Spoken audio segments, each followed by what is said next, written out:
What if I told you a file can contain hidden data without changing its size, and most users wouldn't even notice it? In this video, we will understand alternate data streams and actually create and detect them like a DFIR analyst. Alternate data streams are a feature of NTFS that allow a file to contain multiple data streams. Think of it like a file having hidden compartments. So in NTFS file system, normally a file exists with multiple attributes like standard information. In that list, there is a data attribute. A file has one data attribute, which stores its content. But NTFS allows multiple data streams, and that's what creates ADS. So look at this. Everything after the colon is an alternate data stream. Attackers use ADS to hide payloads, bypass detection, and even execute code without dropping visible files. So let's get started.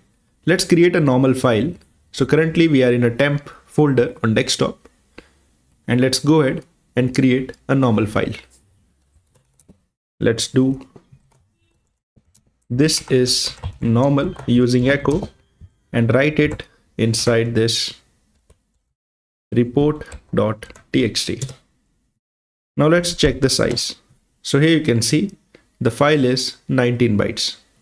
Now let's go ahead and create an ADS. So we will do is echo malicious payload and then write it inside the report.txt, but inside hidden.txt. Now again, if you check the size of the file, it's again 19 bytes. Let's add one more.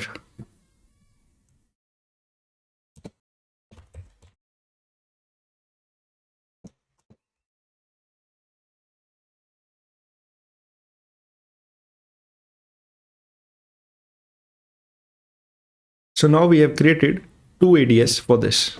Now to view them, you can use DIR with R. So previously you saw that we were only able to see report.txt and not the data streams. But if you use this, you can see report.txt, then we have report.txt, fake.exe, and also hidden.txt. The other way to do this is using PowerShell. So we can do something like PowerShell get item report.txt stream and then asterisk. So here you can see report.txt, fake.exe, hidden.txt, and when we have the normal one. But if you remember, we saved some contents inside this, which we are not able to view as of now.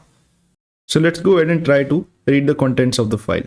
So what we can do is we can use PowerShell get content report.txt, and for the stream, let's say fake.exe. So here you can see we can review the contents of the file. Now in investigations, ADS can be identified using artifacts like the MFT. We have a tag there which confirms whether the file has ADS or not. In future videos, we will correlate this with other artifacts to detect real attacker activity. ADS is a powerful feature, but also a powerful hiding technique. Like, share and subscribe if you are learning DFIR, and I'm breaking everything down step by step. I'll see you in the next one. Keep defending.